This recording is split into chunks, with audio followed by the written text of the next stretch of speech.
Hey everyone, and welcome back to the channel. So today, let's take a look at the 2026 Volkswagen Golf R. Huge shout out to Keffer Volkswagen for providing this hatchback for me today. Take a look at the website, that link is down in the description. This Golf R is finished off in Lapis Blue Metallic. MSRP is just shy of $52,000.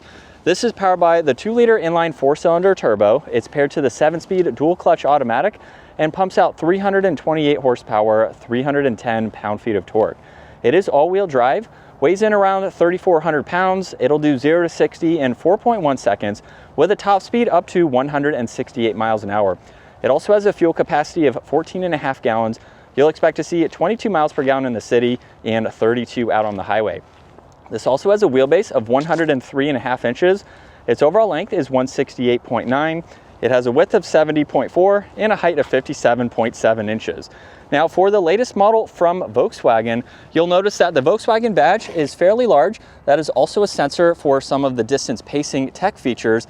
And you'll notice too, behind that, very subtle, there's DRLs that go all the way to the actual headlight housings, which have a dark inner housing to them just to blend in nicely with the rest of the gloss black accents. You'll notice too, lots of cutouts in the bumper to provide additional cooling, and there's also more gloss black that wraps around the bodywork. So you have body colored sections right in the middle, which is a nice touch. And then there's a few lines coming down the hood to make it blend in nicely. Now for the Golf R, this also has 2-piston brake calipers up front with the R logo there. They're also blue, which is nice. And these are optional 19-inch wheels with that multi-spoke design. You'll notice too, gloss black for the top of the mirror caps, which also have a turn signal. There's an R badge underneath it. And this also has a sunroof up top. You'll notice too, a few more crisp lines flowing down the side, and with that hatchback design to it, the proportions are really nice. You'll notice too, gloss black for the spoiler with the cutouts, so that way airflow can pass through. There's the wiper blade, LEDs, backup camera with parking sensors, and then a quad tip dual exhaust along with some fins in that lower diffuser. Now you can't actually see the backup camera right now because it will appear from behind the Volkswagen badge, and you can also use this as the release in order to open up the hatchback itself. Now with the back seats up, there's a little bit of space. It's still going to be practical for day-to-day use, and you have a little bit of storage under the floor where you could place some items if needed. You can remove this cover and of course fold down the back seats, so you can even reach in from the back here and give them a push forwards. And you do have to have the front seats moved out of the way, of course, but that will give you a lot more interior space. And then you have some grab handles up top so you can easily close it. Now, as we work our way to the interior, you'll notice the door panel has a pretty simple design to it, but we have some nice soft touch materials along with some storage down below. And then these seats will fold flat. So you can see there's a huge opening in order to put in some more items. And this also has the titanium interior. So you'll notice those accents, basically like a carbon fiber type weave for these seats. Now in the back, there's storage pockets. These are even heated seats. You have some temperature controls along with auxiliaries and vents. And at my height, 5'10", I still have about an inch or so of headroom. So for its smaller size, I could ride around town and be comfortable in the back seats. It's a little bit tight, but it's still doable. You'll notice there's cup holders in the armrest, and then you can also fold down this middle section of the seat if you need to place in some items, which is nice. Now there is a bit of a pillar there behind that headrest, so this section right here, but from the driver's seat, it's still pretty easy to see all around. Now this also has the window controls, side mirror adjustments, which are also heated. There's a lot of storage down below. And then the driver's seat has memory seating adjustments with the power operations, and all of the blue accents give it a great touch. The bolster support is fantastic for this vehicle too. And then as we hop in, there's solid and perforated leather for the steering wheel with some more blue accents. But let's start this up and take a listen to how it sounds.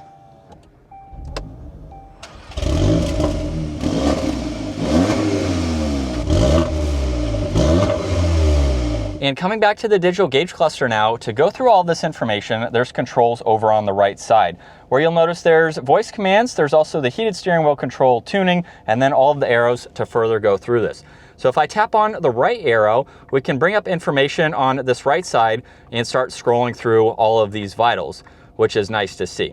If I scroll to the left, now we can pull up information on this left side, and you can go through all of these. So some are going to be similar. You can go in and configure these depending on what you would like to see. And then if I click on view, you can change the entire display. So you have a few different settings that you can go through depending on the information that you would like to view. It's very nice and helpful. So you have a few that are customizable, and then most of them are going to be what you see for that setting.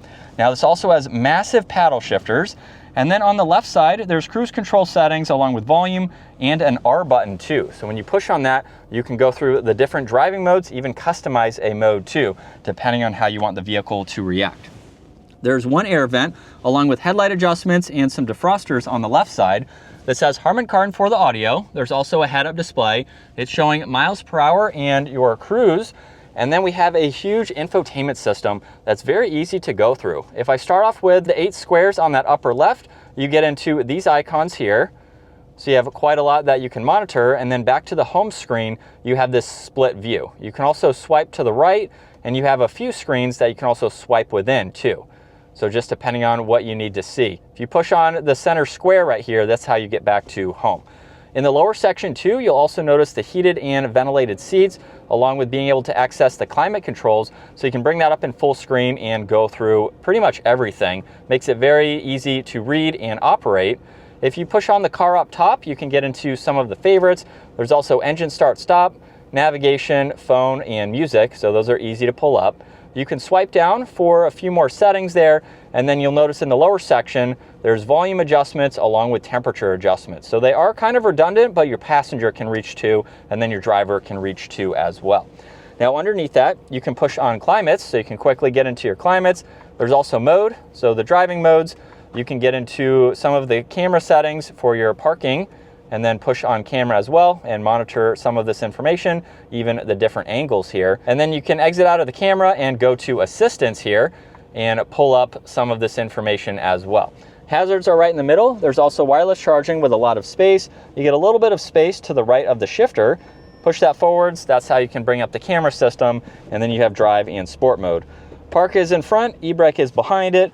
You do have a cup holder in the middle, and if you need more storage, you can lock that out of the way. You get a 12 volt too, and then you can adjust this armrest and open it up, so you have a little bit of space. There's also plenty of space in the glove box, and then the rear view, dome lights, and controls for the sunroof. The sunshade is manual, and all you have to do is swipe your finger, and you can open up the sunroof. Now, with this model, you can actually keep the sunshade closed. It is perforated, so you can have it either way, and then just swipe your finger forwards, and that's how you can close the sunroof. And then with the pillars in the back, like I mentioned earlier, it's still pretty easy to see over both shoulders. As we set off behind the wheel now for the latest Golf R, I don't get to drive these all that often, but it's nice to showcase them when we do get a chance to. We've also been able to compare this with some of the other hot hatches available for the US market. So it's nice that we do have a few other options, just depending on what you like and what is going to suit you best. For this Golf R, this is definitely a great option to go with it being all-wheel drive too. I think that's something that will lean people towards this even more. Most of the other hot hatches are front-wheel drive, so if you're looking for something that's going to be better in some inclement weather, this is definitely a great option to go with. Now for 2026, this only has the automatic available, so there's no more manual transmission, and this could possibly be the last year for the Golf R. That's not for certain, so don't take that 100%, but it's still a sweet car while we still have it. And with the dual clutch, at least it has a great transmission. I'm a manual type of person, but the dual clutches are definitely very fun. And since you have no shifting ability down below, the right paddle says off on the top. If you hold on that, that actually goes back from the manual setting to a sport mode for the vehicle to shift. So now it's going to shift on its own, or you can use the paddles again to activate back to using the paddle shifter. So that's pretty neat to see as well. And as far as driving this, since I have been able to drive them before, the turning radius is pretty tight. It looks like we can just make it there. And then as we get back up to speed, we'll let the car do the shifting. And it sounds pretty good. It definitely has a good bit of power. I'm not doing its full potential today, of course, but we did have one that we were able to drive for a week, so you can take a look at that review to see some more performance style driving with it. But it's a great vehicle. It's something that would be great for a daily driver, and it still gives you that performance. So if you want a vehicle that's going to be a little bit more practical, maybe you need to put some car seats in the back, or you just need extra space, but you still want to do some performance style driving, you have the best of both worlds with this model here. So you can drive it every day for work, then you can take it to the mountains or the track for some spirited driving on the weekends, and still have a vehicle that you can use a lot of its potential. So it's not underpowered, it's not overpowered. I think it's a sweet spot for this hot hatch. And in terms of the driving position here with the seat at 5'10", I have about 2 inches or so of headroom, and the seat is adjustable. The passenger seat is all manual. I don't believe it goes up and down. It could have the height adjustment, but at least you have those controls for your driver here, and you could be a little bit taller than me and fit comfortably in this smaller vehicle. And in manual mode, second gear, here we go. And just a light acceleration, we're up to speed. And then again, if I hold on the right one, now we're back into S mode where the vehicle will change. You could go back one more time using the shifter down below just to go into normal drive. So technically you have 3 different ways to shift in this vehicle depending on the response that you want, and if you want to have a little bit more fun using these paddles. But this is what it's like to be behind the wheel for the Golf R. Definitely a fun hot hatch that is available. Sad to see the manual is no longer available. It was definitely a fun vehicle with the manual, but also fun with the paddles here too. And it's just a great comfy vehicle. Now this has almost a full tank. It started with about 600 miles on the range. So this is a very economical choice as well to give you a really good blend of everything for one vehicle to do it all. And I think that is a great aspect to this vehicle. For its smaller size, it's fairly practical, and you can just drive it anywhere and do pretty much anything you want with this model, which is fantastic. It's also pretty quiet and comfortable as well. You do get a small window there in front of this pillar just to help break it up and give you some visibility on that passenger side.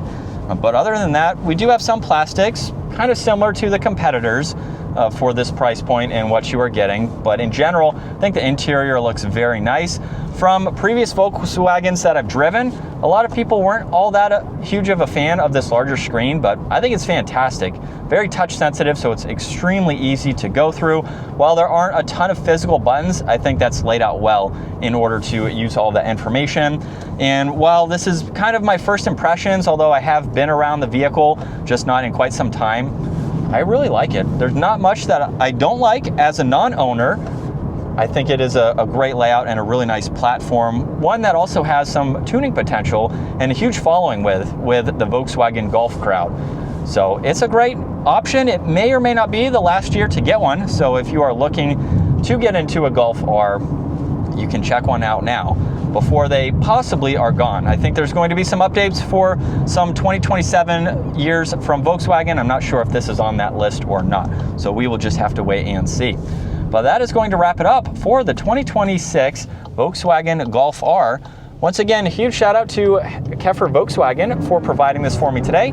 Take a look at their website, give this a thumbs up if you enjoyed it, and consider smashing that subscribe button so you can stay up to date with our daily uploads. I will see you all in the next video.